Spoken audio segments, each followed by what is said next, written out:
In our PC era, whistling has gone out of fashion. My version of another of Grandpa's classic stories might help to explain why. Long before I was a librarian, I was a teenager and a library geek. Because I hung around the place so much, I inevitably misplaced things. In other words, I was stupid and I lost them, and had to ask Colleen to let me look through the lost and found box. Colleen was a short, dark girl who wore hippie dresses and went to my school. I think she secretly wanted me to ask her out, but I was holding out for someone way hotter. Ha ha ha, I know. Anyway, she always gave me a sympathetic smile whenever I asked to check the box. On this particular day, I was taking another look for a pair of sunglasses I had misplaced. All right, sunglasses I'd lost. They were expensive and I was really peeved about it. Of course, they weren't there.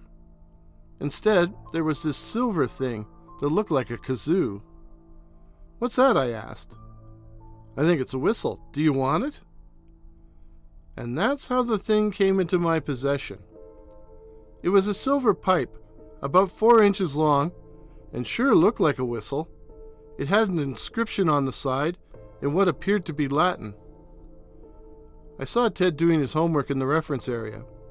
I knew he took Latin, so I asked him if he could translate for me. "I think it means, 'Who is this who is coming?'" Ted said. "Who is this who is coming?" Well, that tells me a lot. Oh, sorry. I didn't feel like going straight home after the library closed at 9, so, it still being light out, I decided to take a stroll down Navy Street to the pier. Maybe I should have taken Colleen for coffee instead. The pier was deserted, despite the balmy evening. I sat atop the red foundation for the lighthouse at the end. The lake spread out before me, as flat and calm as a mirror. Remembering the whistle, I took it from my jacket pocket, pursed my lips, and blew.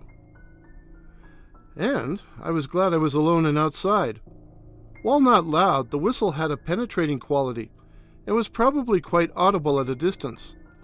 As I had it to my lips, I had a sudden vision of vast cyclopean spaces superimposed over the dark waters of the lake. I instinctively shut my eyes and saw an obscure, crab-like figure scuttling atop the waves, dashing first to the left and then to the right and then out of sight. I opened my eyes. I could see nothing. Nothing but water. Nothing but the eternal lake. I gave myself a mental shake, jumped down from the foundation, and headed back to town. As I reached the end of the pier, I took a quick look over my shoulder and stopped dead.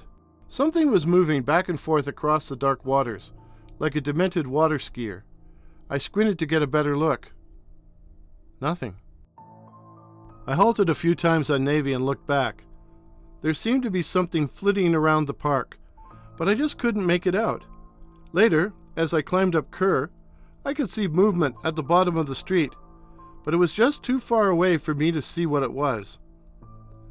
"Eye strain," I told myself. "You've been reading too much. Better rest your eyes the rest of the night. Watch TV instead."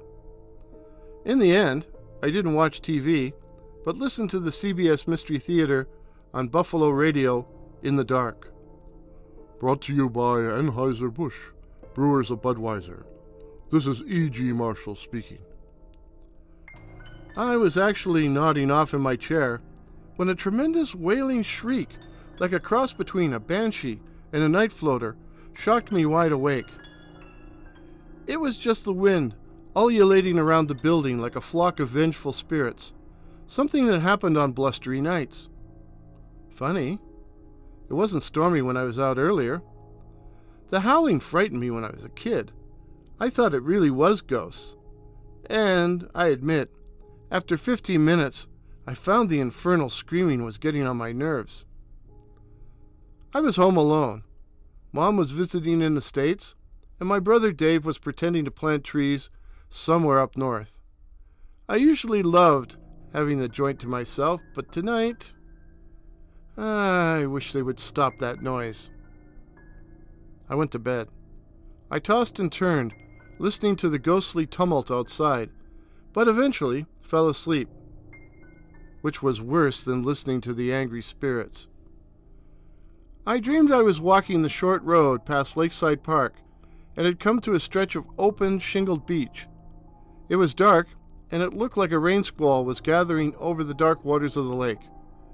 A typical scene I had experienced often in my perambulations, but this time I felt a cold stab of fear.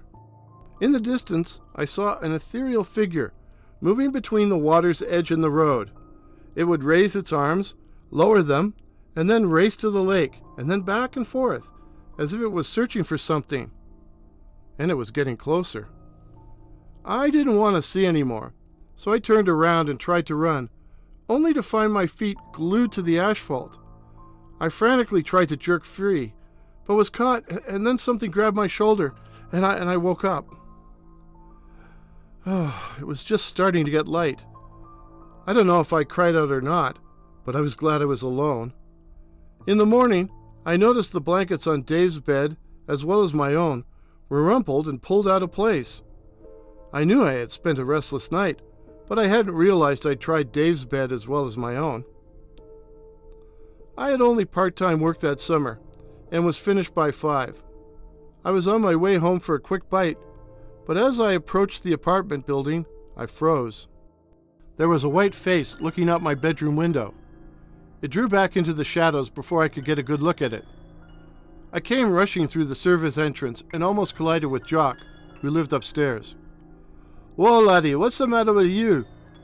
"I think there's someone in our apartment. I saw a face in the window." "The super?" "No, it wasn't him. I'll come with you." But when Jock and I had checked the apartment, there was no one there.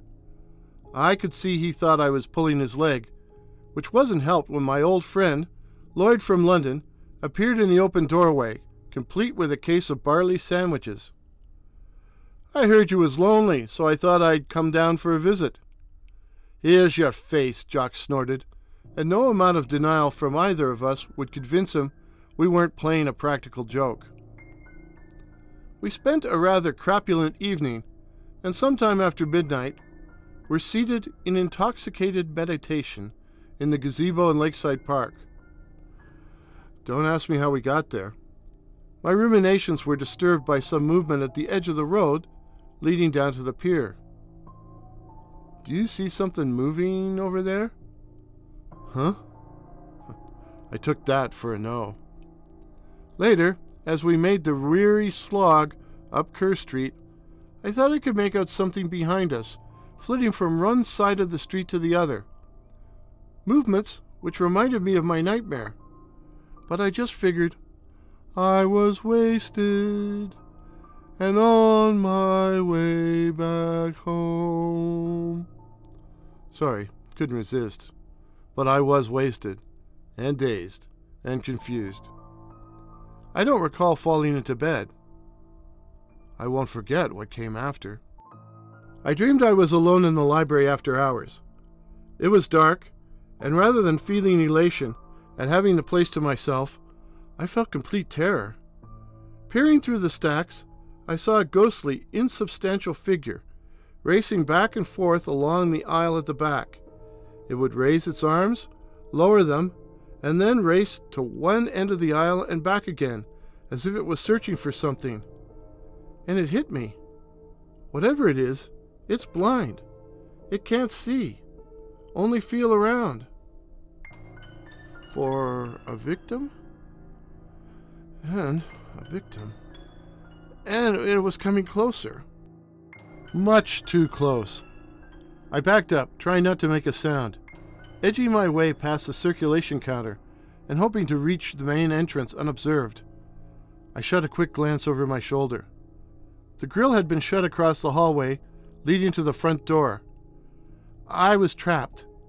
At that moment, the thing reached the open area in front of the circulation desk, and as it swirled past the newspapers and the magazine shelves, the papers flew off and surrounded the figure, turning it into a tornado of newsprint and colored pictures which bore down on me. A tornado which bore down on me as I tried to turn, but there was no escape, and then it was there, and I woke up in a cold sweat. Did I scream out in fear? What the hell time was it? I glanced over at Dave's bed, figuring I'd see Lloyd passed out and snoring. The bed was stripped of its linen, and a white figure stood before it, like someone pretending to be a ghost. At first I was taken aback, but then I started laughing. It was my buddy with the sheets pulled over him. Ha ha ha. Come on, Lloyd. Don't mess with me, man. But then, with incredible speed, the white figure floated to the other side of the room and back again, raising its arms and then lowering them again, and then standing stock still. It had heard me speak, so it pounced. I screamed then as the thing, the ghost, clutched me in its incredibly strong arms, and I found myself thinking it was only a bedsheet, only blankets.